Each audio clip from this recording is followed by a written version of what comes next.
Hey, hola a todos y todas, espero que estén muy bien y sean bienvenidos a esta cápsula educativa. Yo, esta persona, soy Gerson Ovalle y en esta ocasión desarrollaremos el tema de la literatura postindependentista del área de lengua y literatura para cuarto bachillerato. Este tema es importante para la formación debido a que es necesario entender el pensamiento de aquellos que tomaron las riendas de la nación en el momento que consiguieron la libertad, porque manejar un pueblo que recién se siente libre no es nada fácil. Además de que podremos desarrollar nuestro pensamiento crítico en cuestión a lo que ellos creían que estaba bien para el gobierno. Y con ello lograremos un aprendizaje significativo. Entonces, hoy aprenderemos sobre la literatura postindependentista. Para adentrarnos un poco en el tema, primero debemos hablar del contexto histórico de la época, un breve resumen, muy por encima. La firme independencia en América marca un antes y un después, en los criollos que buscaban desligarse de la corona española y ahora tenían que buscar la manera de manejar la nación, lo mejor que se pudiera. Por nación me refiero a Guatemala, a Costa Rica, Panamá, Honduras, Nicaragua, porque estamos hablando de 1821, que es la independencia de Guatemala y Centroamérica. Y es de ese periodo, quizás finales y siglo XIX, del que hablaremos en este momento. Para ello utilizaremos una infografía, que es la que verán en pantalla, con ciertos datos que son de utilidad para este tema. Entonces, la literatura postindependentista es una manifestación, de aquellos que están a favor de la libertad de la patria y otros que manifiestan inconformidad y se convierten en detractores de la misma, y algunos que son indiferentes a los conflictos políticos que ocurren después, porque incluso después de la libertad ocurren ciertas guerras dentro del país, tanto de Guatemala como entre países centroamericanos.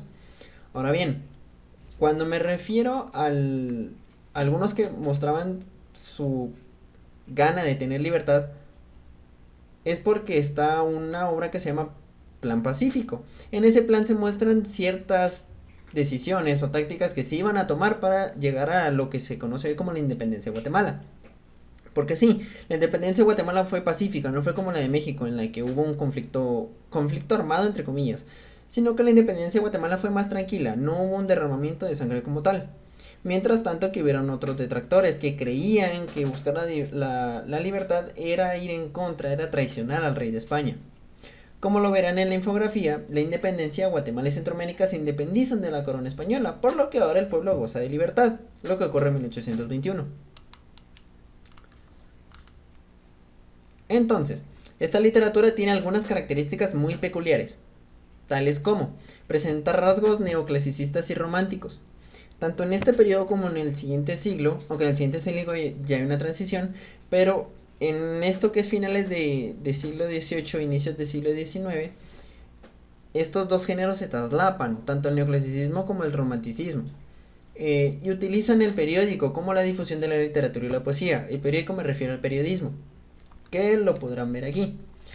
Después de la independencia, como dice la infografía, la literatura se centró en la crítica sobre los nuevos sistemas de gobierno por medio de fábulas. Sobre todo García y Goyena, que es uno de los autores recomendados, hacen esto. La mayoría de estas fábulas tenían animales como personajes principales.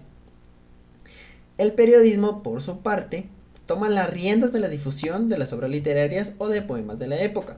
El periodismo fue utilizado para demostrar la inconformidad o el apoyo hacia el Estado. Surgieron varios periódicos en este periodo, debido a los conflictos que se originaban, como ya dijimos, entre pueblos propios de Guatemala, como el conflicto que se da entre Quetzaltenango y la capital, o los conflictos entre países centroamericanos. Hay un conflicto que se da con Honduras o El Salvador en contra de Guatemala, por esto mismo, por esa, ¿cómo decirlo?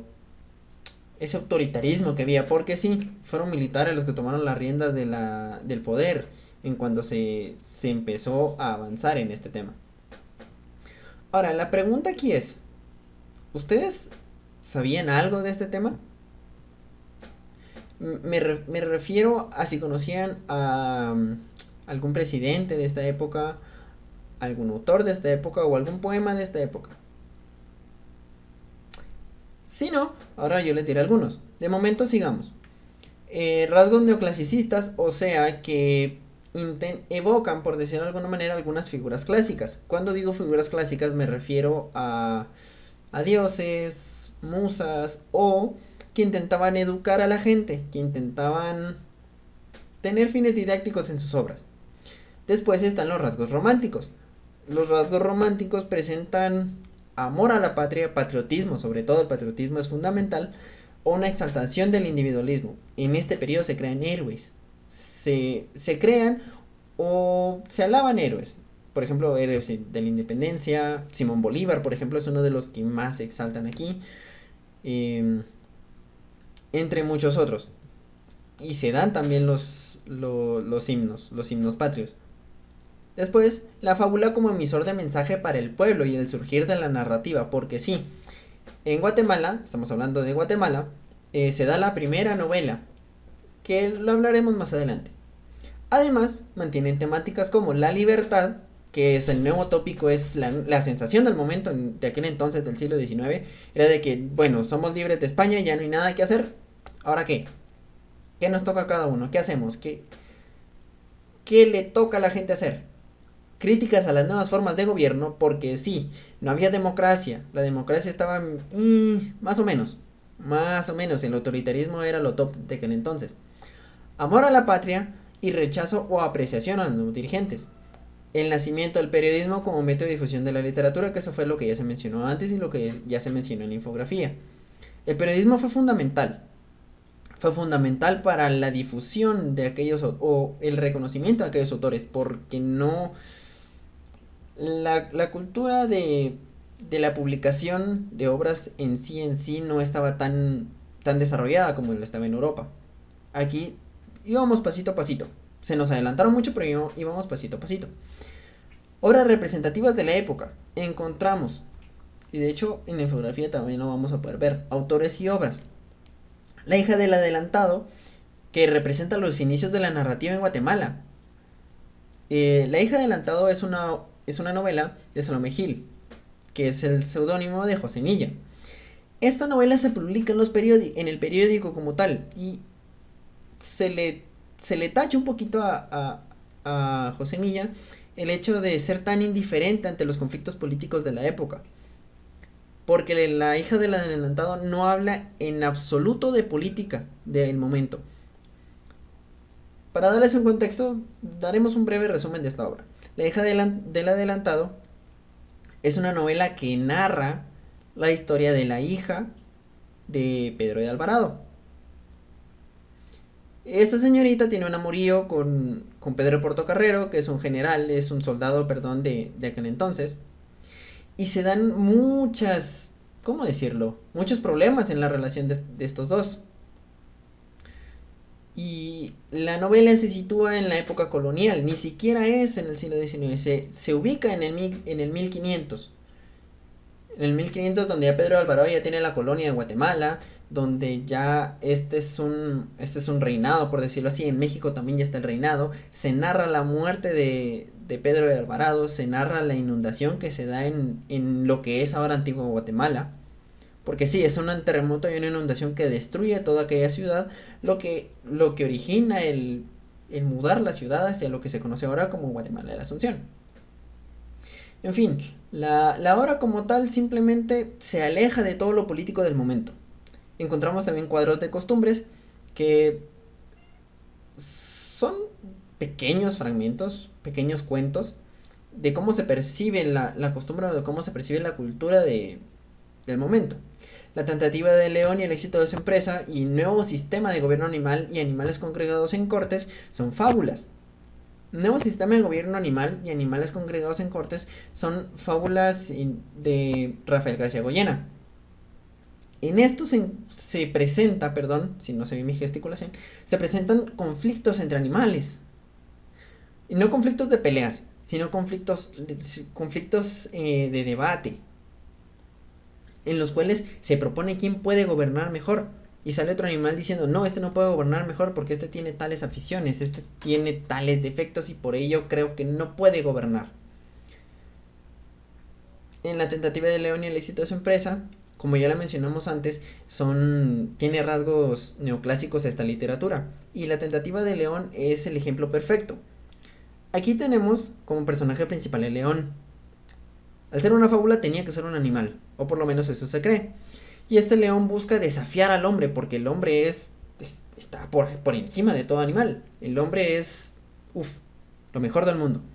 Y se encuentra con varios animales, el perro, el caballo, y hay otro del cual no recuerdo. Pero en fin, el perro le dice que él le es fiel al hombre, sin importar lo que pase. Ay, el burro, si no estoy mal. El caballo le dice que a veces lo pincha y todo, pero que también lo cuida. Entonces está bien. Y la mula, burro o buey, es un tipo de animal de carga, el otro animal. Le dice que sí, le pone cargas pesadas y que lo obliga a trabajar de día y de noche y que está soleado y todo eso, pero igual le tiene agradecimiento al hombre.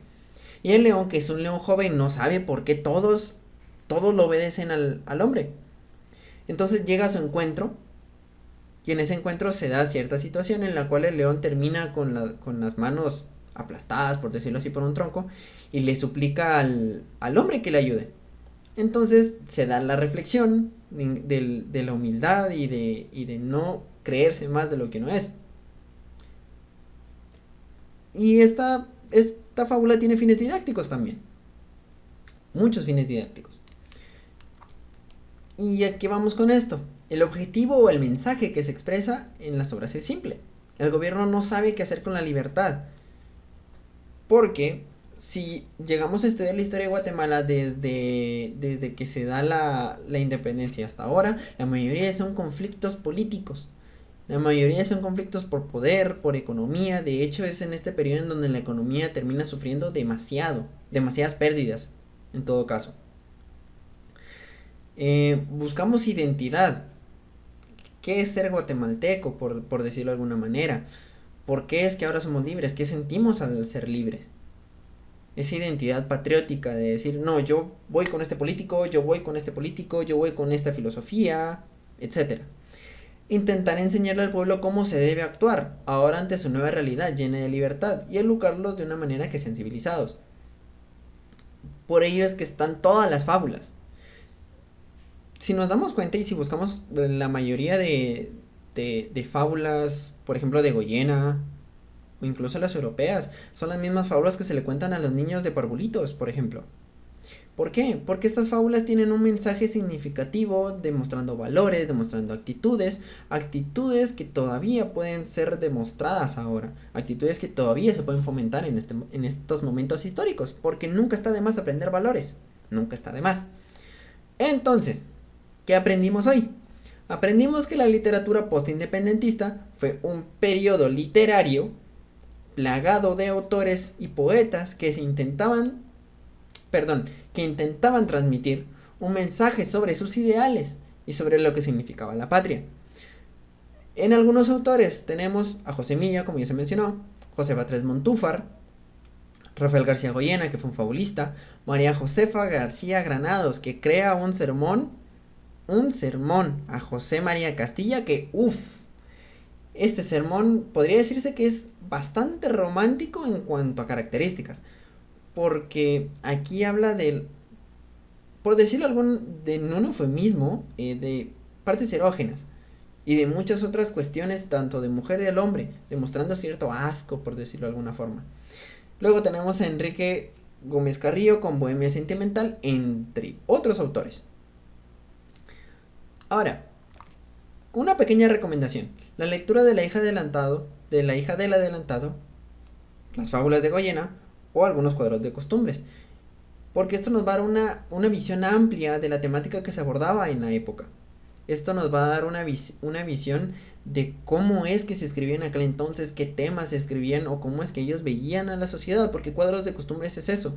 Hay un cuadro de costumbre en donde encuentran a un alemán y a este alemán lo confunden con cualquier persona que se supone que lo conocían. Llegaba una señora y le decía, usted es tal, yo lo conozco, y el alemán se enojaba porque no, simplemente no. Luego dos amigos llegaban y lo abrazaban creyendo que era uno de ellos, diciendo que se había ido al extranjero porque lo conocían, pero el alemán se enojaba y decía que no. Y así sucesivamente lo van confundiendo hasta que él simplemente dice, bueno, ha de ser normal que aquí confundan a la gente porque creen que lo conocen. Y entonces da una perspectiva de lo que era o de lo que sigue siendo nuestra nación ahora. Y antes de despedirme, de decir de que aquí en la descripción y quizás en un mensaje anclado, dejaré la infografía y la evaluación, que es una prueba de opción múltiple, que es sobre este tema en cuestión también. Los dos links estarán anclados tanto en un comentario y estarán puestos en la descripción. Y esto fue todo por esta sesión. Y recuerden, si no están dispuestos a aprender o si no estás dispuesto a aprender, nadie te puede ayudar. Si estás dispuesto a aprender, nadie te puede parar. Muchas gracias.